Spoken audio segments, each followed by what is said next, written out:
Mesdames et messieurs, nous allons donc commencer la conférence. Et nous allons commencer par une prière, s'il vous plaît.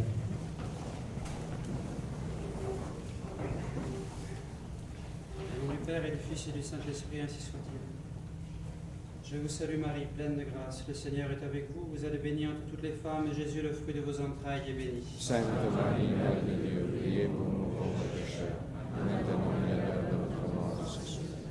Cœur sacré de Jésus, Et confiance en nous. Notre-Dame du Bon Conseil, Priez pour nous.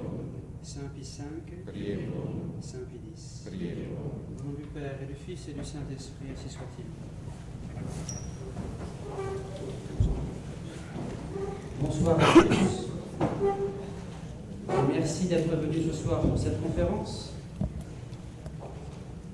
Je me présente, je suis l'abbé Jocelyn Le Gall, je suis membre de l'Institut Mater Boni Concili. L'abbé Francesco Ricossa, qui est à mes côtés, donc nous parlera dans quelques instants pour cette conférence sur le thème « La crise de l'autorité dans l'Église » de Vatican II à Benoît XVI.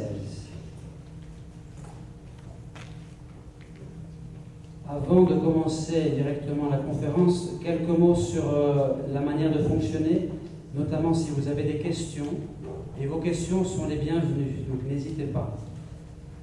Nous avons choisi de ne pas interrompre le conférencier pour lui laisser suivre son fil, lui laisser exposer sa pensée. Nous pensons que c'est pour le bien de tous. Donc si vous avez des questions, nous vous demanderons de les écrire. Ce sont donc des questions écrites. 2 personnes de chaque côté de la salle se tiendront à votre disposition avec crayon et papier. Il vous suffira de lever la main et elles vous donneront le nécessaire pour écrire votre question. Si votre question est bien précise dans votre tête, écrivez-la aussi bien précisément pour que je puisse la comprendre ensuite et ne pas trahir votre pensée. Donc ces questions, une fois écrites, vous les remettez à ces 2 personnes qui vous les transmettront tout simplement au fur et à mesure de la conférence. Et donc à la fin de la conférence, nous poserons vos questions et non pas pendant la conférence elle-même. Je vous demande donc de ne pas interrompre le conférencier, de ne pas parler, de ne pas l'apostropher, de ne pas l'interrompre. Je vous demande de jouer un peu le jeu, même si je sais que ça peut être un peu difficile quelquefois, on veut réagir tout de suite. Mais alors, si vous avez une question, écrivez-la tout de suite, ne la laissez pas partir et elle sera posée dans la mesure du possible.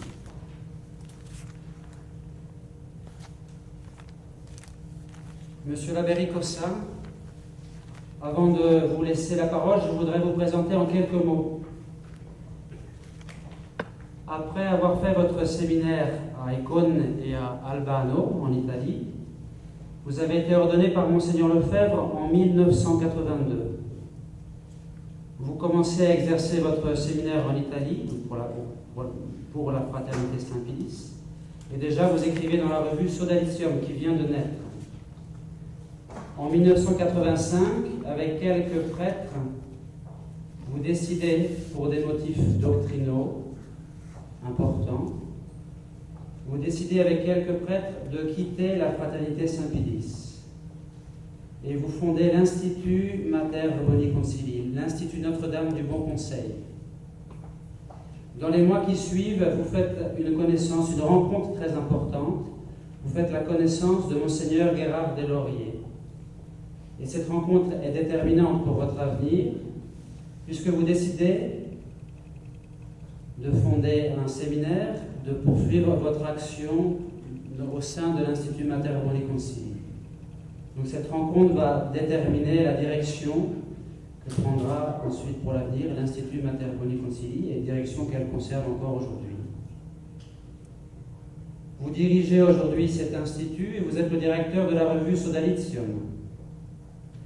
Vous exercez votre ministère principalement en Italie, surtout en Émilie-Romagne et en Toscane, bien sûr à Turin, qui est la grande ville près de laquelle se trouve l'Institut. Et vous célébrez la messe tous les dimanches, donc dans ces centres de messe, donc particulièrement en Italie. Vous administrez les sacrements, vous donnez de nombreuses conférences en Italie, je tiens à le dire, Et c'est une des premières conférences publiques ou une conférence de cette ampleur que l'abbé Ricossa fait en France. D'ailleurs, après-demain, à nouveau, vous ferez une conférence en Italie, il me semble, toute la journée à Modène.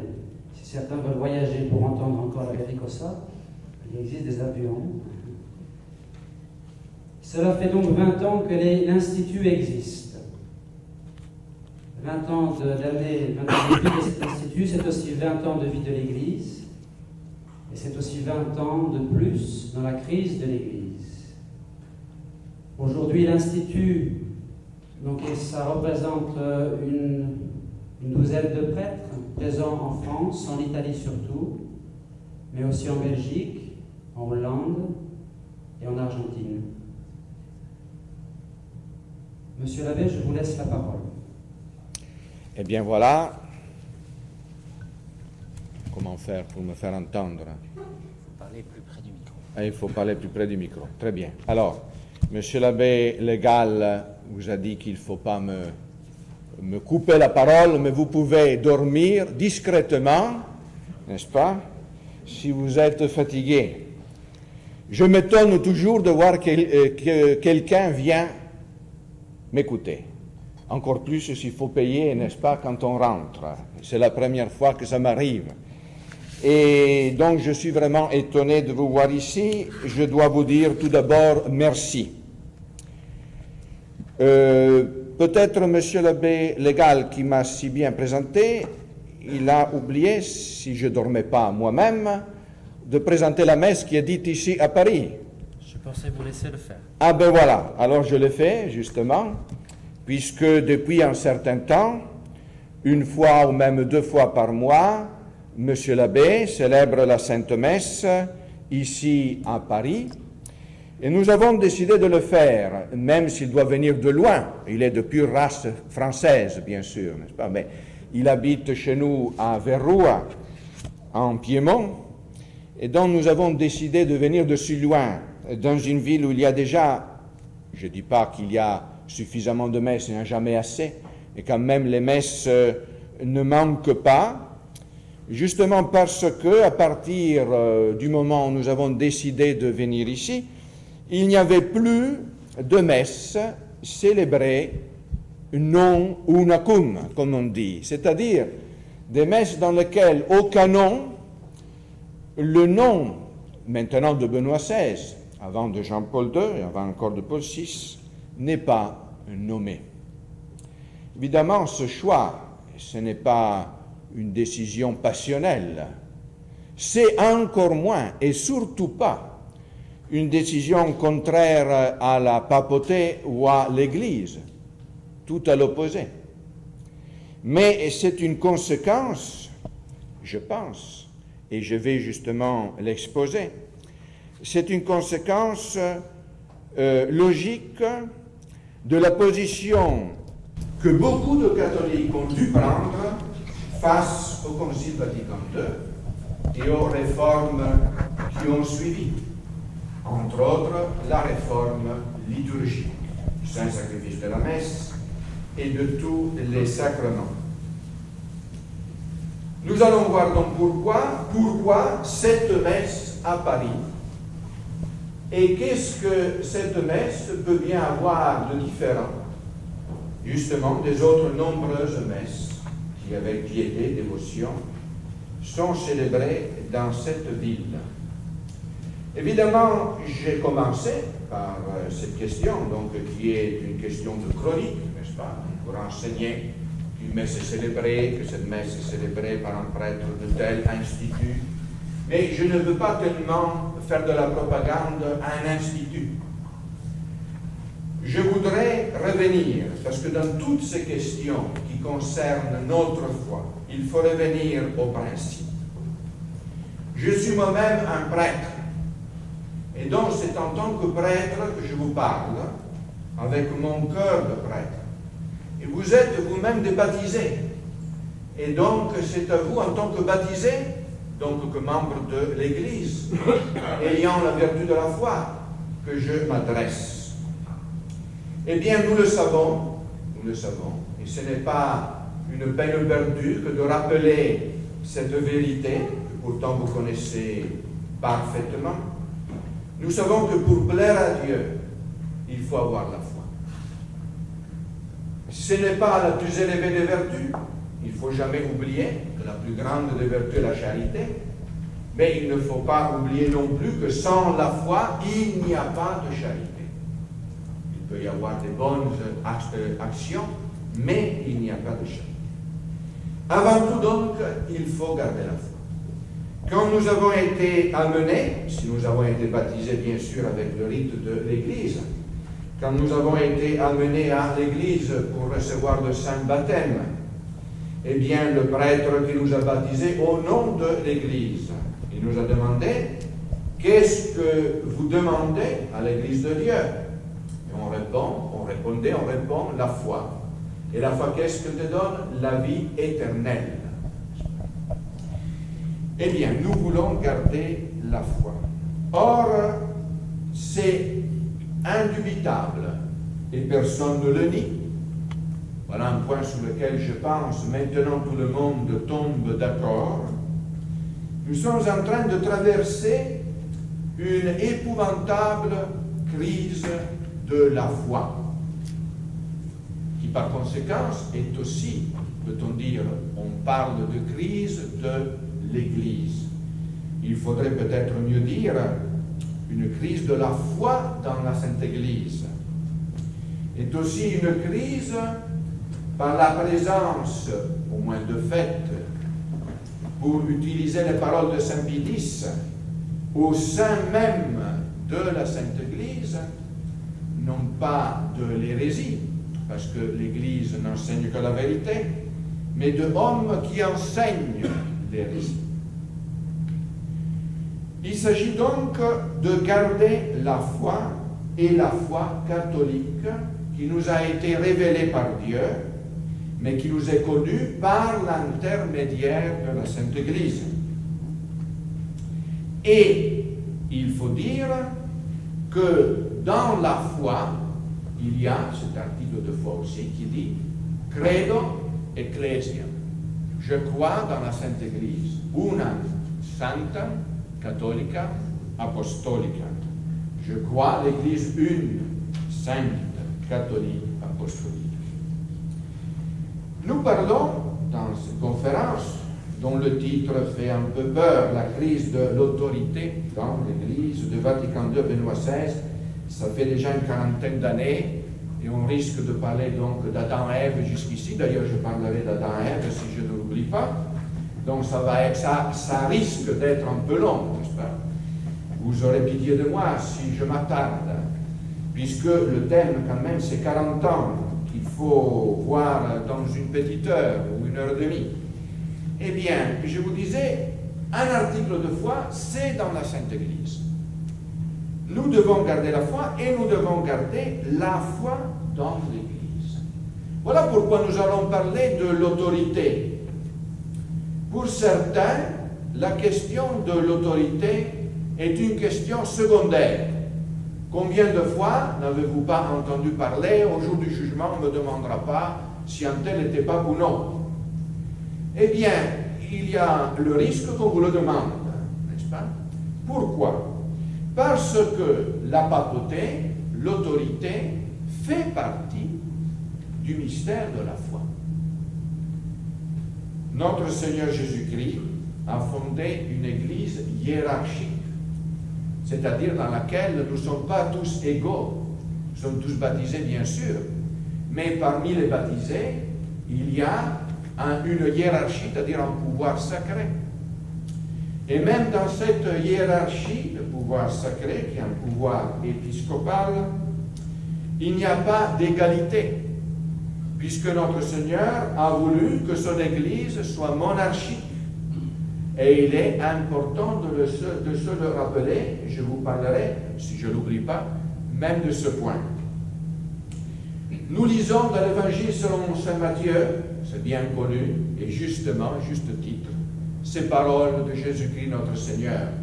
Tu es Pierre, et sur cette pierre, c'est-à-dire, dans le même temps, la pierre qui est Simon-Pierre, la pierre qui est Jésus-Christ, puisqu'elle est la pierre fondamentale, la pierre d'angle, la pierre de la profession de foi, que Saint-Pierre venait de faire.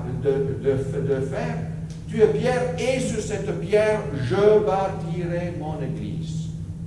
Tibi dado claves renicelo.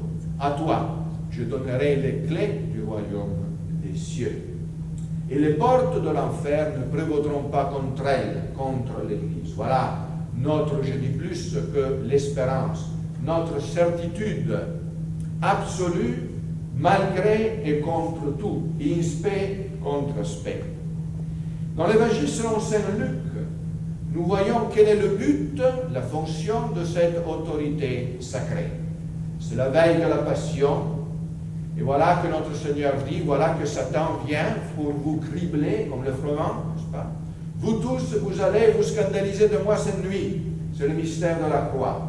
Mais moi, dit Jésus à Pierre, j'ai prié pour toi.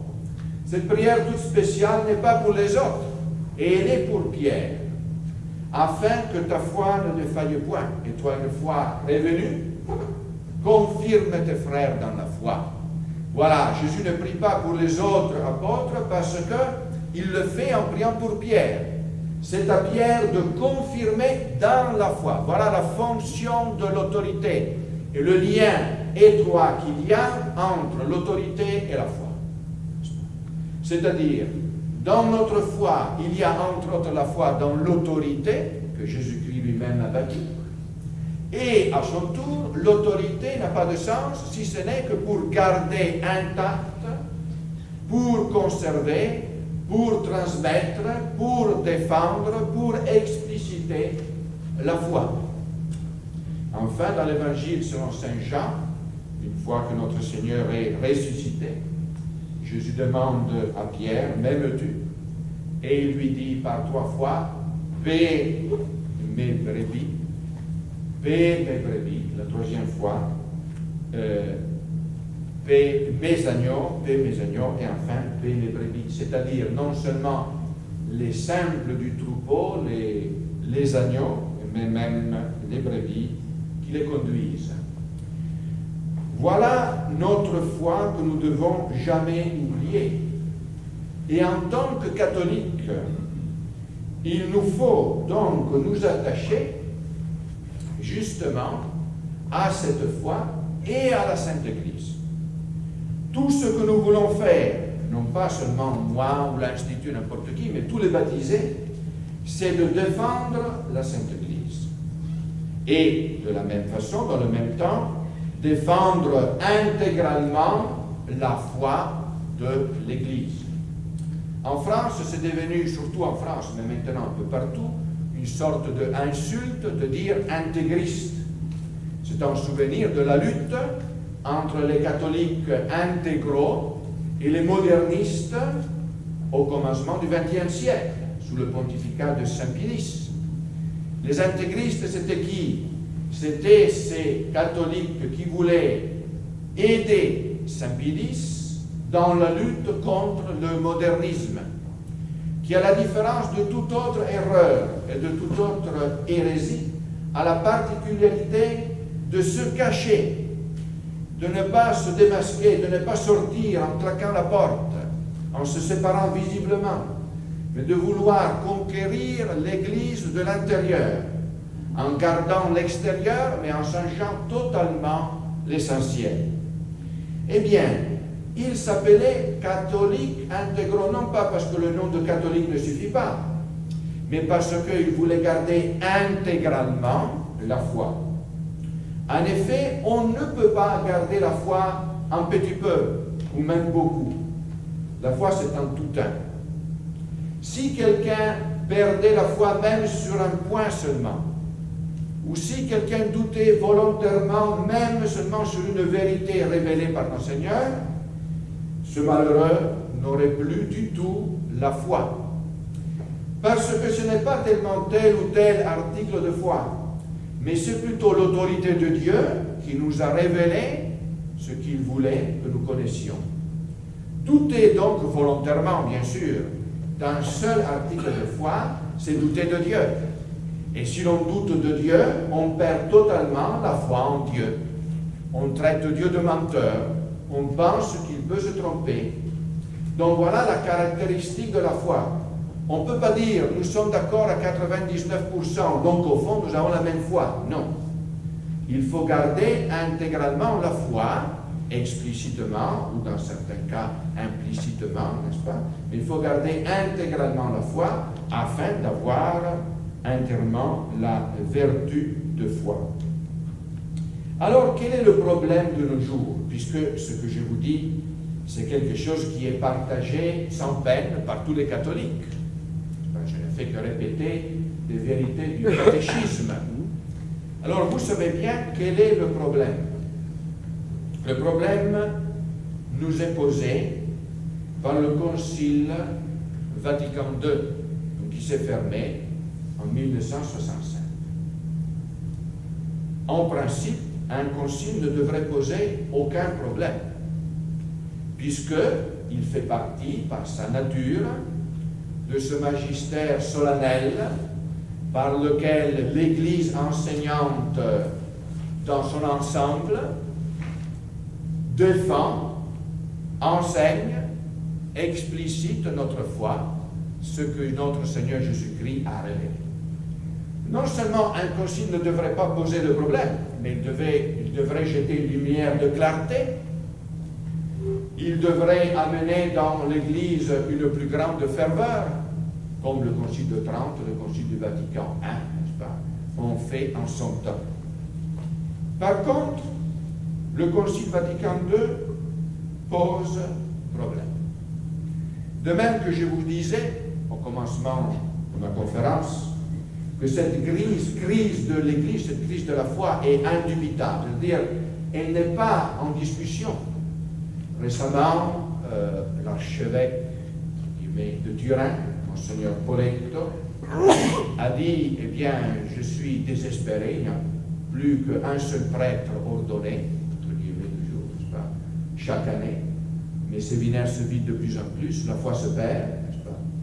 Donc cela est une constatation, je dirais, une constatation commune à tout le monde. Il faut avoir tout simplement les yeux pour voir, pour se rendre compte que la foi et que l'Église traversent une crise qui serait mieux, pour utiliser les paroles de l'Évangile, appelée une tempête.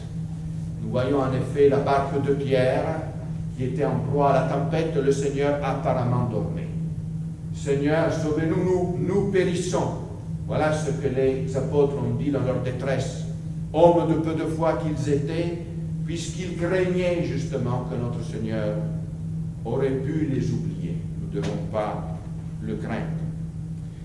Cette situation de crise suite au Concile est paradoxalement avouée par Joseph Ratzinger lui-même, n'est-ce pas?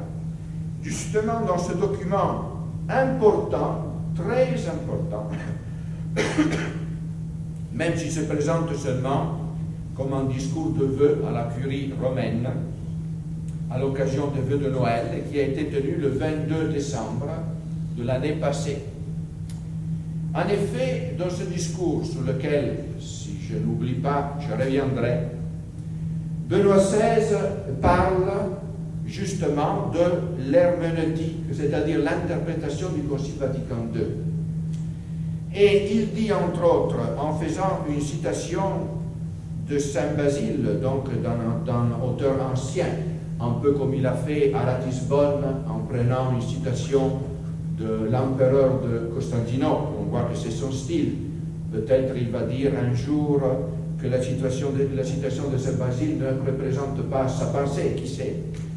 Voilà donc que Saint Basile disait, après le concile de Nicée et la crise arienne, n'est-ce pas, donc de cette hérésie qui niait la divinité de notre Seigneur, donc le post-concile de ce temps, le cri rauque de ceux qui, pour la discorde, se dressent l'un contre l'autre, les bavardages incompréhensibles, la rumeur confuse des clameurs ininterrompues, a rempli désormais presque toute l'Église, faussant par excès ou par défaut la juste doctrine de la foi.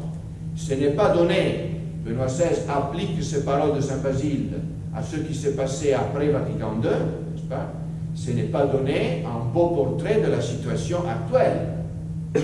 On peut donc pas nier, puisque c'est Benoît XVI lui-même qui le dit, on peut donc pas nier que nous traversons donc une crise, puisque la doctrine de l'Église est faussée pratiquement partout, par excès ou par défaut.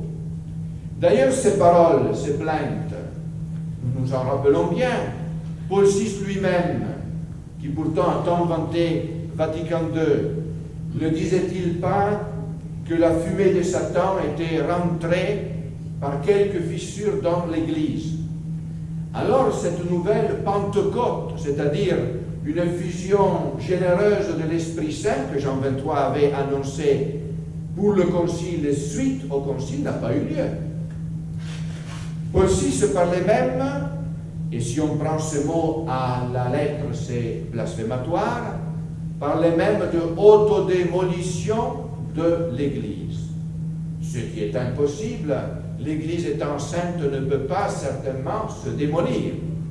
Mais s'il y a quelqu'un qui est en bonne place à l'intérieur de l'Église qui la démolit, il faudrait vraiment demander à Paul VI, qui n'est plus là pour nous le dire, n'est-ce pas, de qui voulait-il bien parler? En tout cas, l'Église était dans une situation de démolition, selon ses propres paroles. Donc, qu'il y ait une crise qui secoue l'Église, qu'il y ait une tempête qui secoue l'Église, qu'il y ait une crise dans la foi, est chose certaine. Nous sommes certains que les portes de l'enfer ne prévaudront pas contre elle, mais entre-temps, les âmes se perdent. C'est terrible. Entre-temps, les âmes se perdent. Et entre-temps, on fait croire que les âmes ne se perdent pas, étant donné que Jean-Paul II laissait croire à la suite de Hans von Balthasar que l'enfer pouvait bien être vide.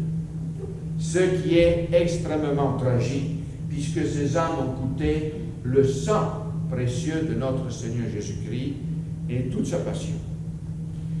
Donc, Vatican II pose un problème.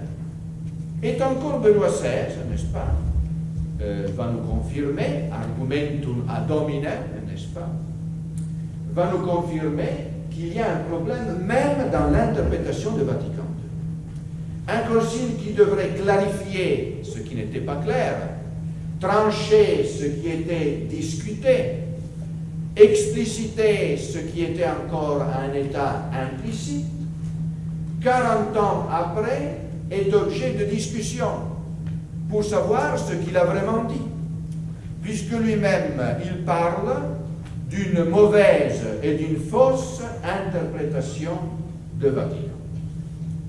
Donc, personne ne pourra nous jeter la pierre si nous disons que Vatican II pose un problème et que l'enseignement de Vatican II pose un problème.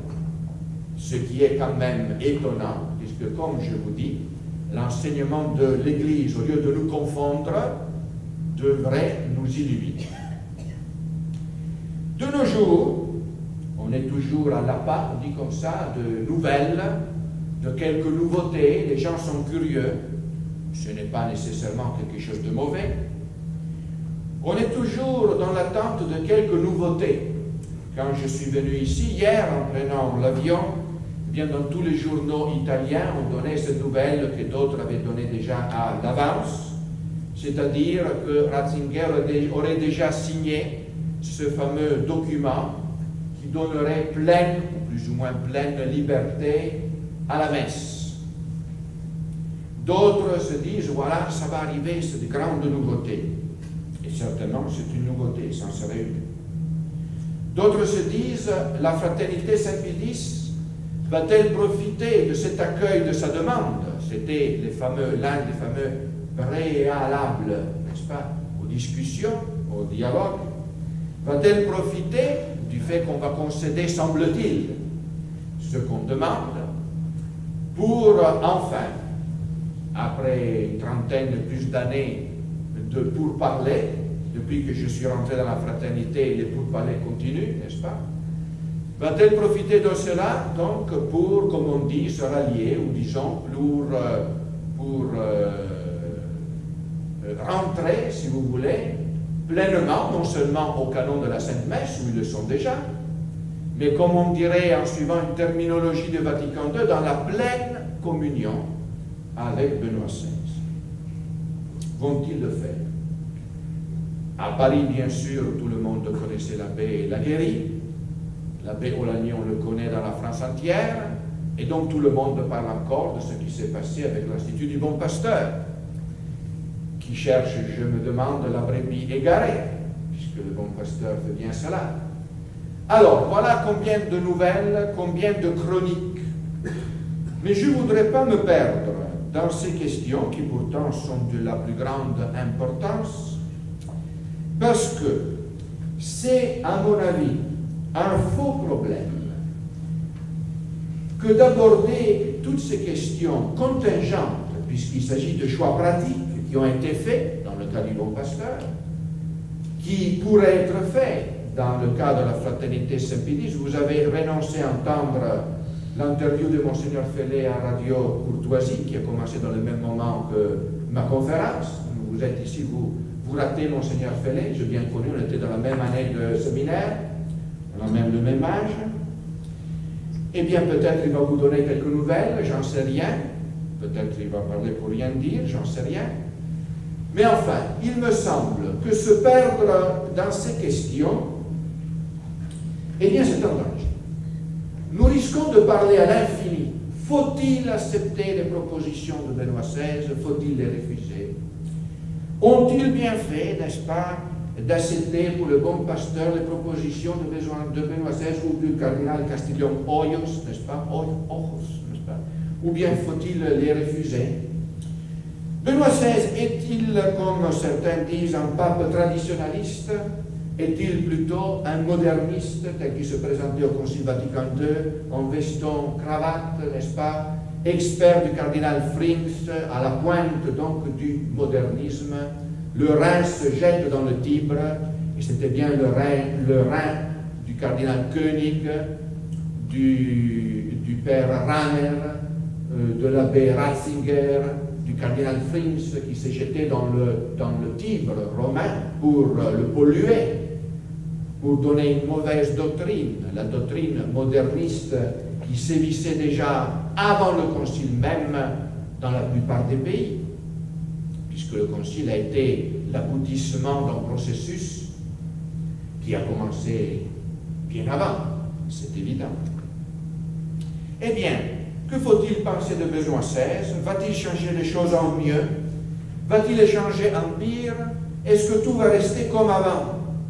Question, comme je vous dis, intéressante. D'ailleurs, je vais, si j'oublie pas, je vais vous en parler. Mais avant d'en parler, à mon avis, il faut bien préciser le point central de la question, ou plutôt les points centraux de la question. Sans quoi on se perd.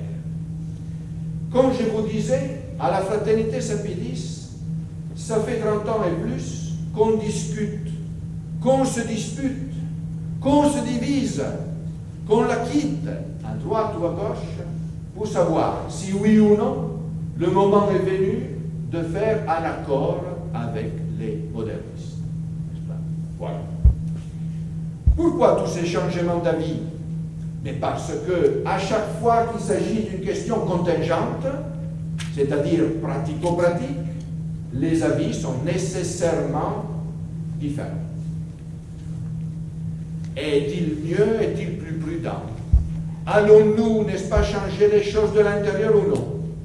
Ce qui explique que Monseigneur Lefebvre, le 5 mai, me semble-t-il, je ne me rappelle plus de quelle année, il avait signé pratiquement l'accord, et le jour après, il l'a rétracté.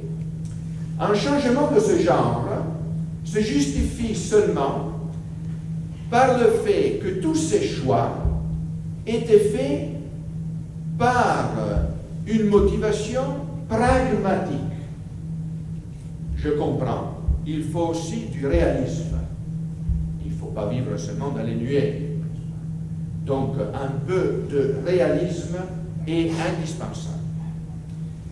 Mais le problème qui se pose, le problème que Monseigneur Lefebvre lui-même s'est toujours posé, est un problème de foi. C'est une question de foi. D'ailleurs, il a été presque le seul, n'a pas été le seul, mais presque le seul parmi ses confrères dans l'épiscopat, à vouloir mettre la question de la foi devant toute chose, au point donc de subir les conséquences les plus dures.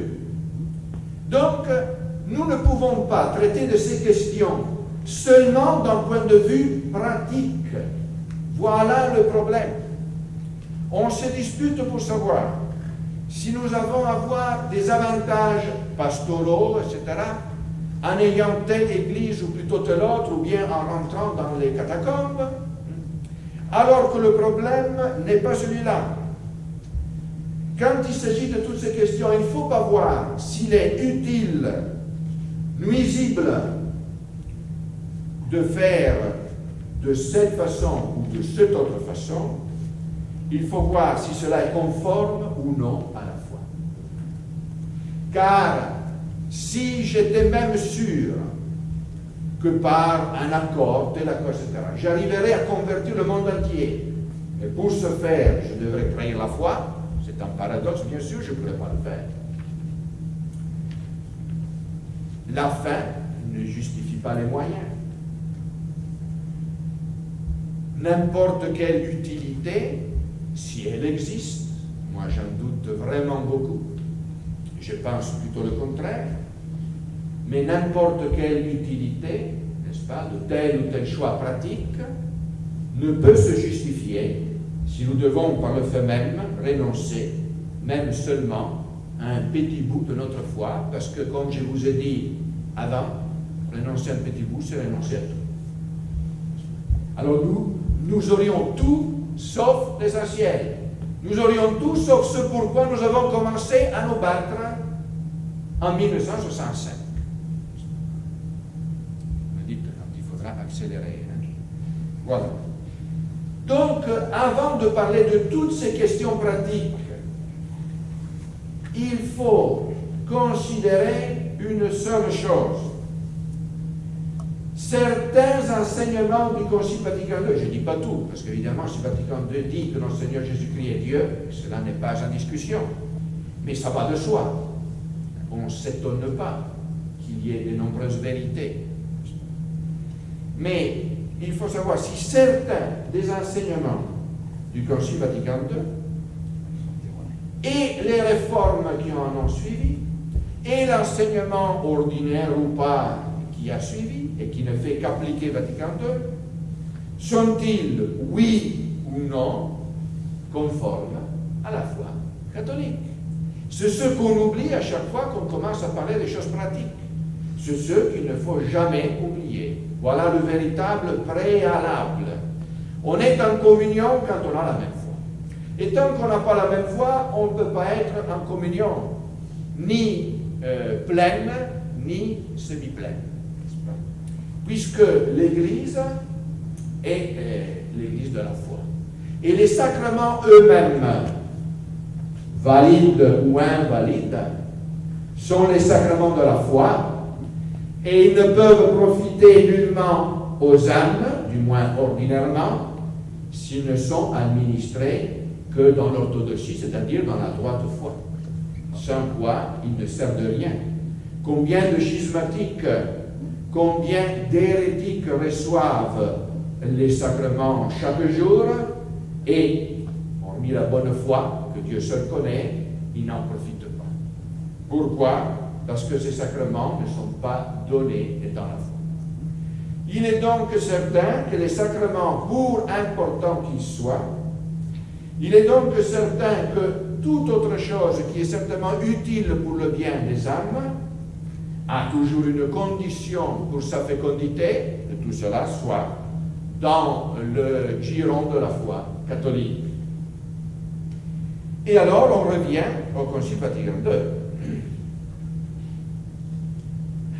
Je ne pourrais pas, dans le peu de temps que j'ai à disposition, et je suppose que la plupart d'entre vous, si ce n'est pas tous, puisque vous êtes ici, vous êtes intéressés à ces questions, donc vous avez déjà une idée, n'est-ce pas, des problèmes que le Concile Vatican II pose et les réformes qui en suivent posent.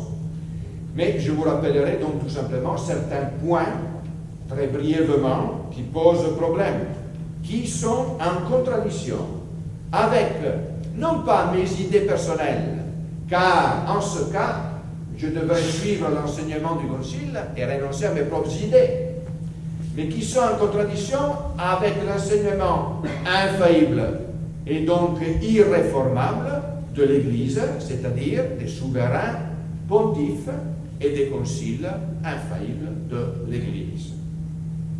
Alors nous avons, si nous commençons par le premier document, non pas le premier en date, mais le premier dans toute la liste des documents, Lumen Gentium, constitution dogmatique. Elle se définit de cette façon, non pas pastorale, parce qu'elle parle de questions de foi. Lumen Gentium parle de quoi? De l'Église.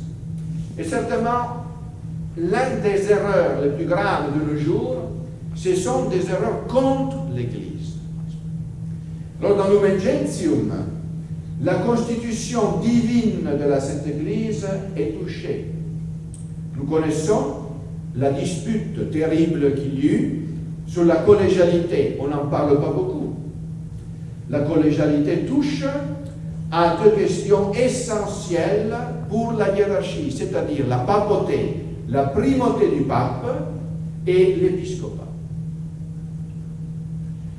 Or, j'ai fait dans mon bulletin, dans l'édition italienne, un article sur cette question récemment, qui est traduit donc, dans le bulletin qui s'appelle Sodalizio. D'ailleurs, ce nom qui peut sembler cryptique pour certains, j'ouvre une parenthèse, est un hommage au Sodalizium Pianum, c'est-à-dire Sodalité, Association Saint-Pie V, fondée par Monseigneur Benigni, qui était un prélat romain, approuvé plusieurs fois par Saint Pie X, et qui avait comme but de lutter contre le modernisme, les modernistes, les modernisants cachés dans la Sainte Église, contre tous les ennemis de l'extérieur, les francs-maçons, les libéraux, etc., et de l'intérieur, n'est-ce pas? Sodalizium Pianum qui a été dissous par la suite sous Benoît XV, pas XVI, Benoît XV. Bon. Alors, nous avons voulu rendre hommage au Sodalizium Pianum, donc. Nous avons voulu, bien sûr, en étant bien inférieurs à nos pères, continuer un petit peu dans la ligne qu'ils avaient suivie. Et je vous disais, j'ai écrit, je suis désolé de me citer, mais je connais bien ce que je fais et un peu moins bien ce que font les autres. J'ai écrit cet article que l'on trouve, je trouvais quelques fautes de frappe, etc., dans le site français, donc dans le bulletin, l'évêque dans Vatican II et dans le magistère de l'Église. Normalement, Vatican II ferait partie du magistère, mais justement, le problème est confrontation des doctrines. Et en confrontant les doctrines du magistère et de Vatican II, on se rend compte qu'il y a une inconciliabilité. Pourquoi ai-je écrit de la collégialité à ce moment, alors que c'est une question qui est vieille, puisqu'elle date, n'est-ce pas, de 1965, n'est-ce pas, de Lumen Gentium, entre autres? Eh bien, j'en ai écrit parce que je pense que ça sera, et c'est déjà l'un des points les plus importants de l'action de Benoît XVI.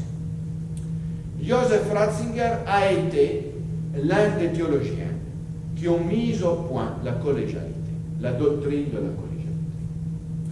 C'est l'un des théologiens qui a écrit le plus profondément sur ce sujet. Il y a d'ailleurs un livre qui a été écrit ensemble par Rahner et Ratzinger, justement sur le rapport entre la primauté du pape et l'épiscopat. Les deux théologiens qui ont joué ce grand rôle à Vatican II, avec Concarneau, etc., ils disent Vatican II veut corriger Vatican I. Vatican I était le concile de la papauté. Vatican II va être le concile de l'épiscopat, n'est-ce pas, qui change notre conception de la papauté. Cela a d'une importance capitale. Collégialité, qu'est-ce que ça signifie?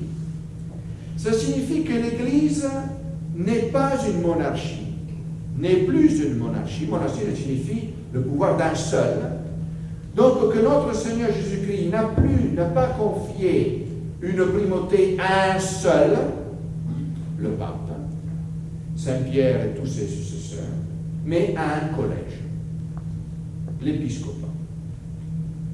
dans lequel le pape est bien sûr le premier, duquel le pape n'est pas exclu, mais avec lequel le pape agit, je dirais, toujours.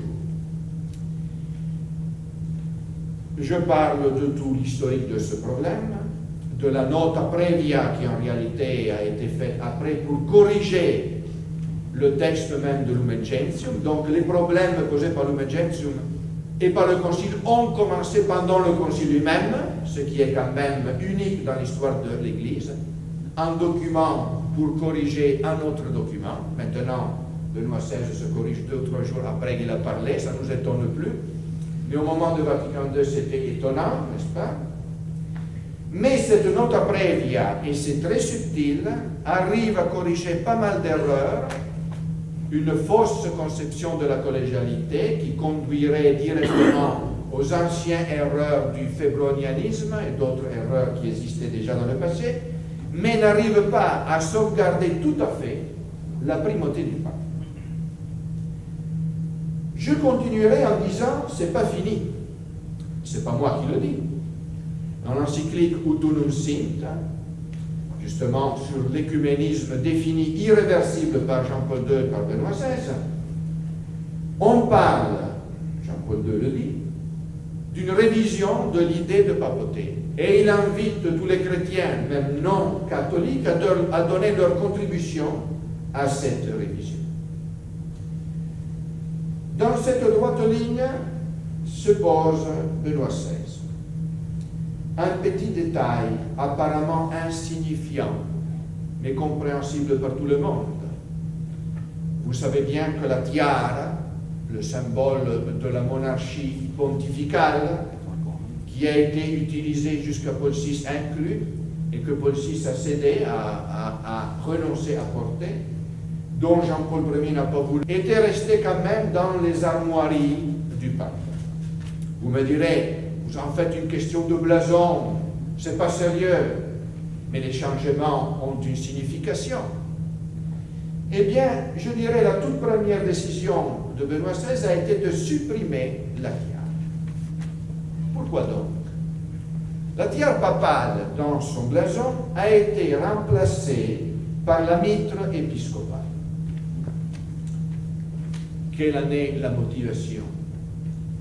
Parce que, comme il a dit lui-même, n'est-ce pas, il a dit dans un discours, l'un des tout premiers discours qu'il a fait, l'Église n'est pas une monarchie absolue, a-t-il dit. À la rigueur, monarchie absolue, on peut entendre cette parole dans un sens véritable, parce que l'épiscopat étant d'origine divine, même le pape ne peut pas le supprimer. Mais monarchie absolue dans le sens que, au-delà du fait que le dépôt de la révélation, le pape ne peut pas le changer, ne peut pas l'adultérer. Alors certains qui disent « je préfère me tromper avec le pape qu'avoir raison contre lui », disent « ils bêtisent », puisque le pape tout d'abord ne peut pas se tromper, et deuxièmement, il ne doit pas se tromper, n'est-ce pas? Il ne peut et il ne doit pas se tromper. Donc je vous disais, donc, Benoît XVI se considère surtout évêque. Il est, enfin, le pape serait l'évêque de Rome, donc il devrait être évêque, n'est-ce pas?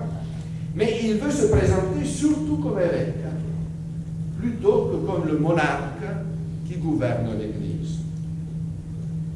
Qu'est-ce que c'est que cela? C'est une main tendue pour réaliser effectivement le but de l'écuménisme que le pape Pie XI a solennellement condamné dans l'encyclique Mortalium Animos, écuménisme qui naît chez les protestants, et pour une raison obvie, entre autres, il y en a d'autres, le fait que les protestants et même les orientaux schismatiques et hérétiques, n'ayant pas de chef, n'ayant pas de monarque, sont dans le désordre, sont désunis, se divisent de jour en jour. Je pense que dans les États-Unis, à ce moment, on est en train de fonder quelques sectes protestants, et ailleurs aussi, n'est-ce pas? Eh bien, ils ont ressenti la nécessité d'une unité.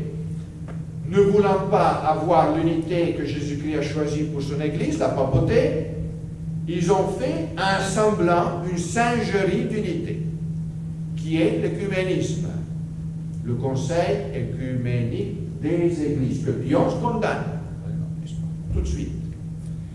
Eh bien, cet écuménisme étant devenu irréversible, n'est-ce pas, nous pouvons voir déjà dans Lumen Gentium une porte ouverte importante à cela. Non seulement dans la collégialité, comme je vous disais, donc l'Église est gouvernée par tous les évêques ensemble, mais encore dans un autre détail qui normalement est absolument oublié, dont je parle dans ce petit article. L'ancienne question qui était disputée encore au Concile de Trente, peut-être c'est une question trop subtile, excusez-moi, je vous ai dit que vous avez le droit de dormir discrètement. La question qui avait été disputée au Concile de Trente, mais qui a été réglée et tranchée par le magistère ordinaire avec Pie VI, avec Pie VII, avec Pie XII, de savoir d'où vient la juridiction de l'évêque. C'est-à-dire, l'évêque gouverne sur un diocèse, il enseigne son enseignement et la voie de l'Église même, il gouverne, il fait des lois, n'est-ce pas, il censure, il punit, bon, très bien, mais d'où tient-il ce pouvoir? Certains disaient, il le tient de son sacre. Dès qu'il est sacré, il a déjà ce pouvoir. Pie XII dit, il le tient du pape. C'est-à-dire, il le tient de Dieu, oui, mais non pas directement par le sacre, indirectement par la nomination papale. À quoi bon cela, monsieur l'abbé? Vous nous parlez de questions disputées, vous nous parlez de questions difficiles, vous nous parlez de questions de prêtres, voulez-vous quand on parle de la foi, ce sont aussi des questions de prêtres. Vous nous parlez de théologie, eh bien voilà, nous n'y comprenons rien. Alors je vous dis une petite conséquence. Eh bien, même certains schismatiques, par exemple tous les orientaux, sont validement sacrés.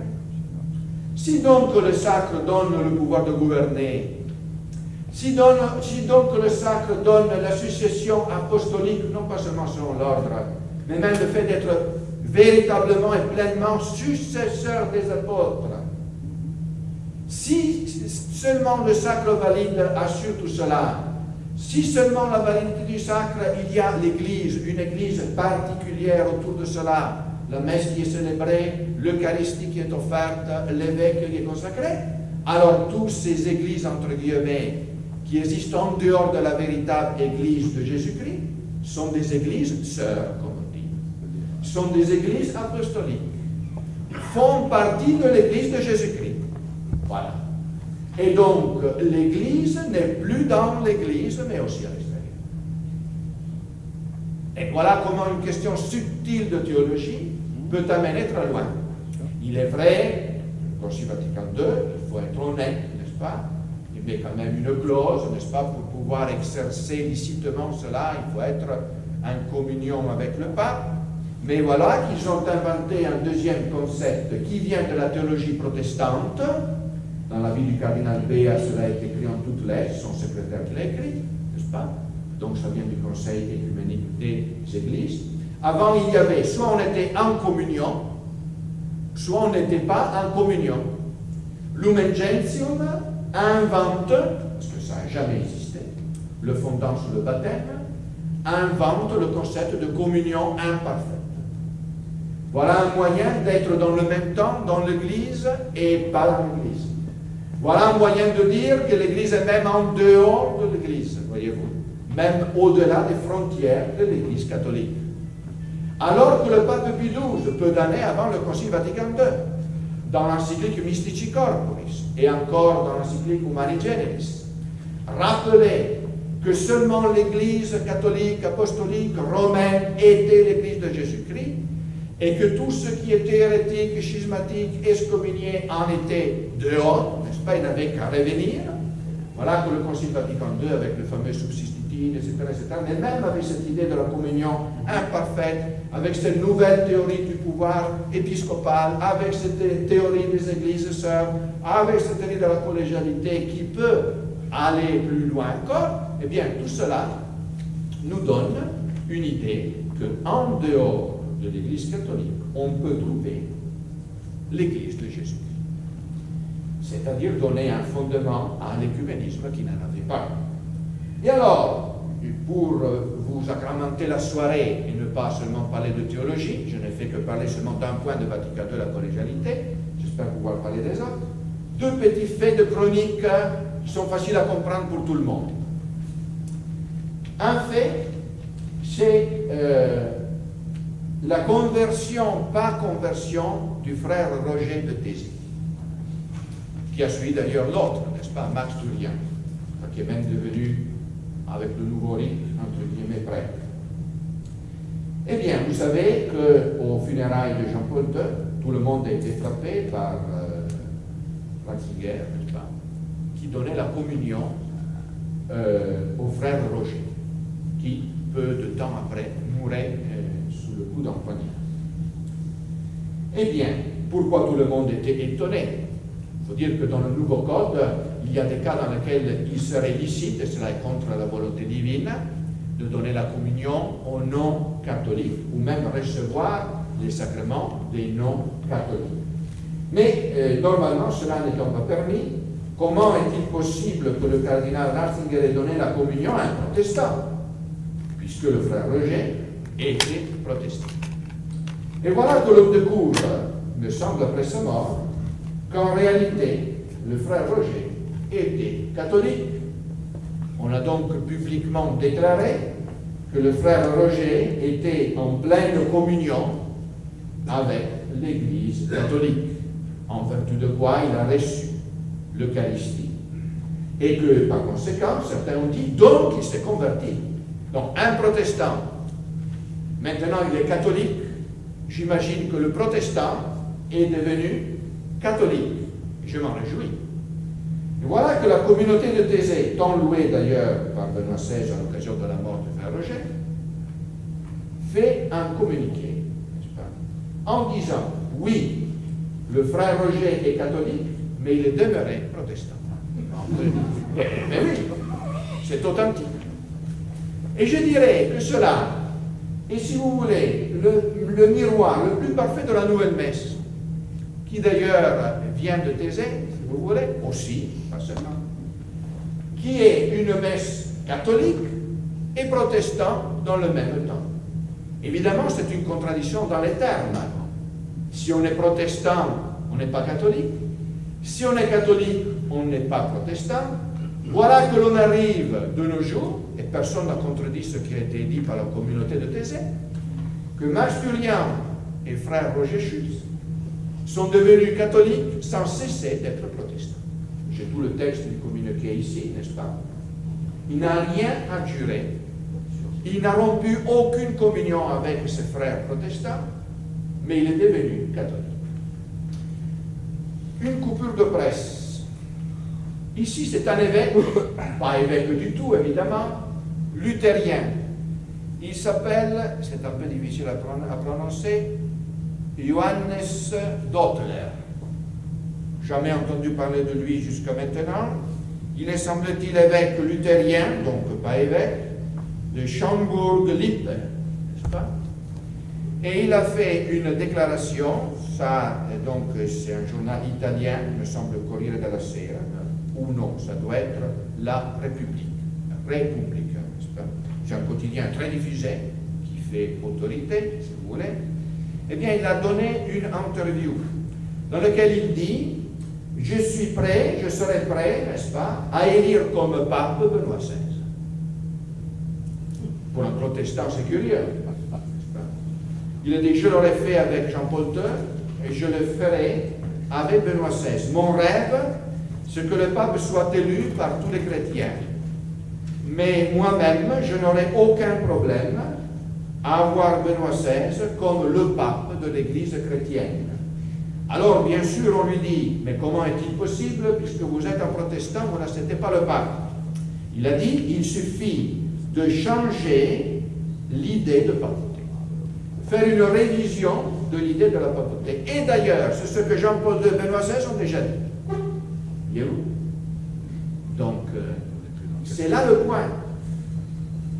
Abandonner le concept de papauté qui, selon l'historicisme des modernistes, j'en parlerai par la suite, c'est une méthode qu'ils appliquent, n'est-ce pas, a été seulement un développement qui a commencé plus ou moins avec Saint Grégoire VII, donc dans le début du deuxième millénaire, qui a duré jusqu'à Pie XII et qui maintenant est révolu. Ce n'était pas mauvais. C'est révolu. Maintenant, la papauté qui demeure, bien sûr, nous ne changeons pas la foi, quand même elle va changer. Elle va changer sans changer, et cela permettra l'écuménisme. D'ailleurs, en disant toute son estime pour Benoît XVI, cet évêque luthérien dit « Le respect qu'entoure Jean-Paul II, nous l'avons aussi pour Benoît XVI. » Quand est sorti le livre du professeur Ratzinger, Introduction au christianisme, le voici,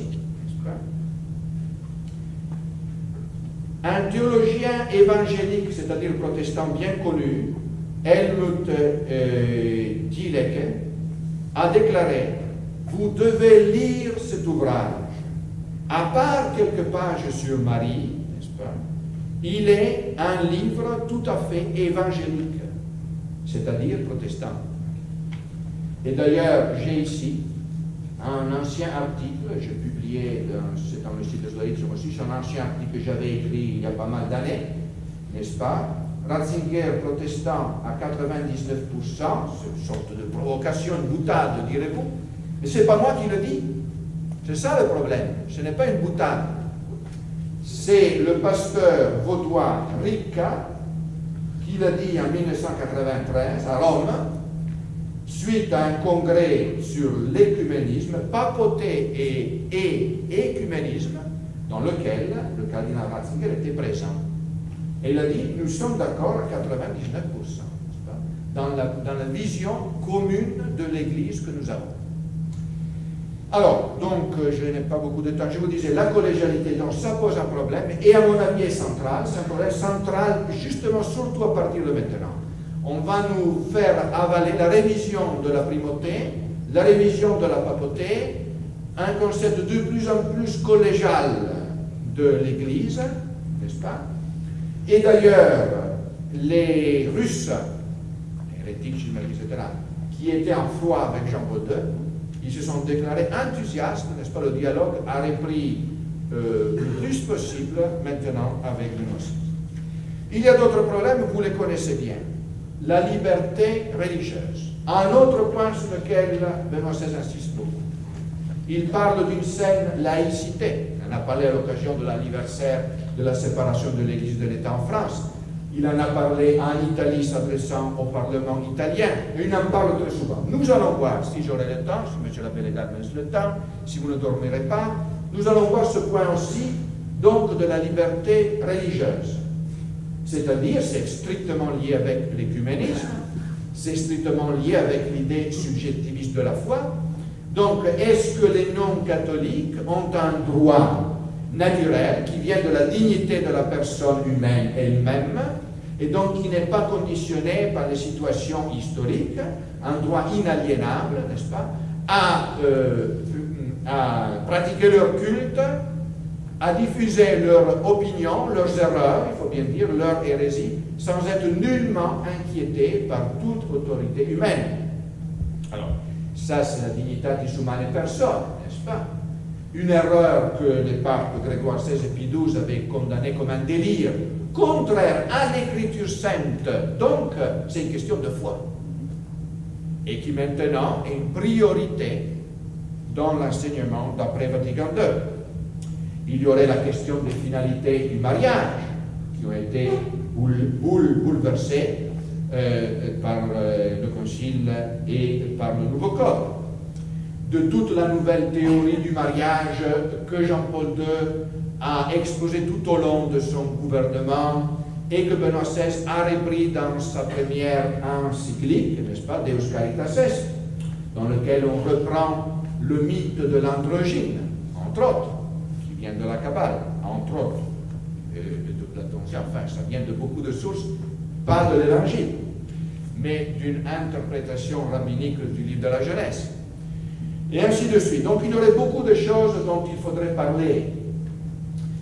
Je passe. Je passe pour vous dire, Vatican II pose un problème. Eh bien, suivons Joseph Ratzinger dans son discours du 22 avril, du 22 décembre, n'est-ce pas? Discours très important. 2005, bien sûr, pas de 22 décembre 2006, puisque ce n'est pas encore arrivé.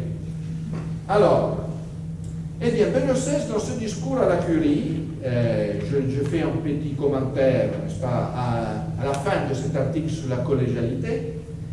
Dans ce discours à la Curie, pose un problème qui est un problème qui le travaille depuis longtemps.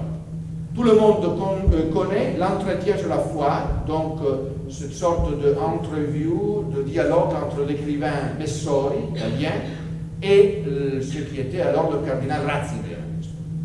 Beaucoup de monde avait dit, enfin, on admet que Vatican II pose des problèmes.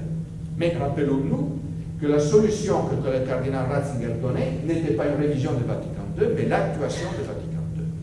Ce qu'il critiquait, c'était un certain esprit, soi-disant esprit de Vatican II, qui allait plus loin que Vatican II. Dominus Iesus, c'est la même chose. Ce n'est pas une critique de Vatican II, c'est une défense de Vatican II. Nostra Aetate, voilà notre document d'une importance capitale qui est d'actualité maintenant avec le discours de Ratisbonne, n'est-ce pas? Le rapport entre l'Église et les religions non chrétiennes et surtout le judaïsme.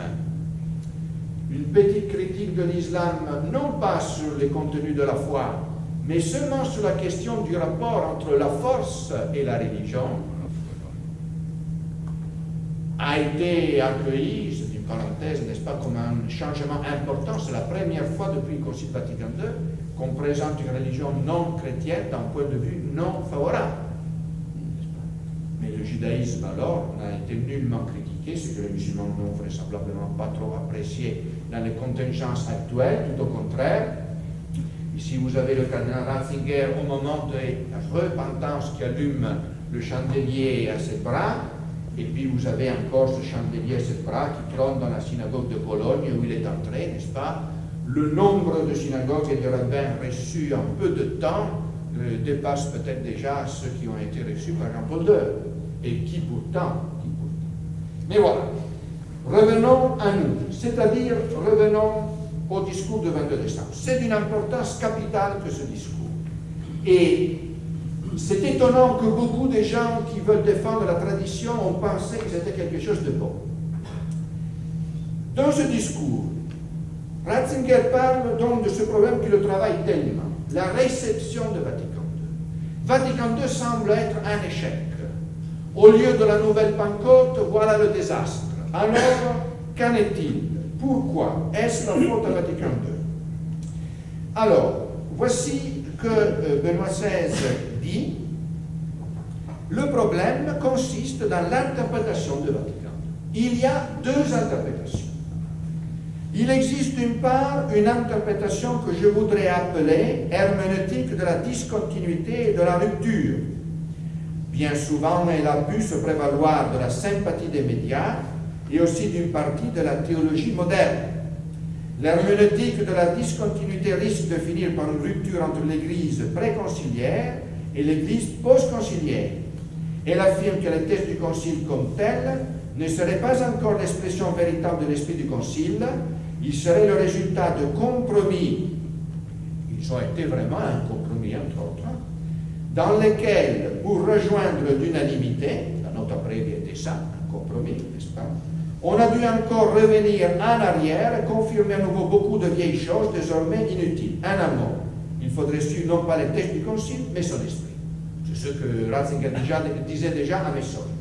Donc voilà, ici il attaque les ultramodernistes que pourtant il reçoit comme des bons amis, comme Hans Kung, n'est-ce pas? Il était d'ailleurs l'un de ses bons amis.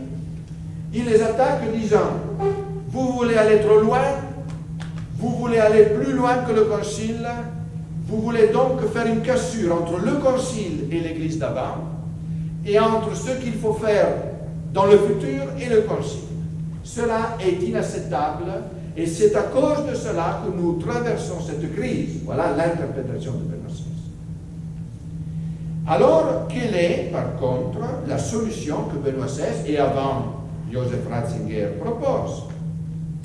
Eh bien, non pas la discontinuité, non pas la rupture, mais, par contre, la continuité. C'est-à-dire, Vatican II, dit-il, c'était déjà avec Jean-Paul II le Concile à la lumière de la tradition, Vatican II, à son avis, ne serait que la continuité de ce qu'il y avait avant.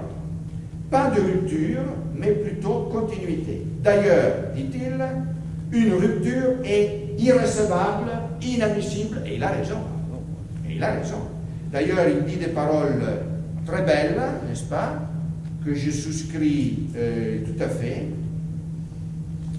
Lorsqu'il dit « Il est inconcevable de changer, je cite, la constitution essentielle de l'Église, qui, elle, vient du Seigneur. » Voilà. Donc, personne ne peut changer ce qu'est l'Église essentiellement, parce que c'est le Seigneur lui-même qui l'a voulu. Donc, voilà. Impossible de changer la foi, impossible d'altérer la doctrine, impossible de dire ce qui était avant et à jeter à la poubelle, pour parler grossièrement. Alors, me direz-vous, ben voilà, on y est, nous sommes d'accord. Et non. Voilà qu'il décrit maintenant comment faire cette continuité. Alors, dit-il, effectivement, dans les textes même du Concile, et non seulement dans l'esprit du Concile des ultra-modernistes, il y a un problème. En effet, dit-il, les textes du Concile pouvaient apparaître, dans ces textes, pouvaient apparaître, je cite, quelques formes de discontinuité. Ah, donc, cette rupture existe, et non apparaître. Et que, en un certain sens, une discontinuité s'était de fait manifestée. Donc voilà qu'il avoue, c'est un aveu de taille, après les repentances dans lesquelles Jean-Paul II critique l'Église d'avant, cela est très important. Maintenant, nous avons encore plus, parce que Jean-Paul II critiquait surtout la discipline de l'Église, qui ne peut pas être mauvaise non plus. Mais ici, on parle d'une discontinuité dans la doctrine. Et pourtant, malgré cette discontinuité, donc cette rupture, ce changement que Ratzinger admet, avoue, reconnaît, n'est-ce pas? Cette discontinuité est en continuité. Comment se fait-il? C'est comme le frère Roger qui est catholique et protestant tout à la fois. Nous allons voir, n'est-ce pas? Il y a une continuité dans les principes. C'est un fait, dit-il, qui échappe facilement à la première perception. Oui, vous lisez le Concile, il vous semble que c'est le contraire de ce qu'il y a avant. C'est une apparence. En réalité, les principes sont les mêmes. Mais comment faire afin que ces principes soient vraiment les mêmes? Eh bien, par trois manœuvres que voici. Première manœuvre, distinguer dans l'enseignement de l'Église ce qui est essentiel de la doctrine précédente et ce qui est contingent et mutable. Voilà.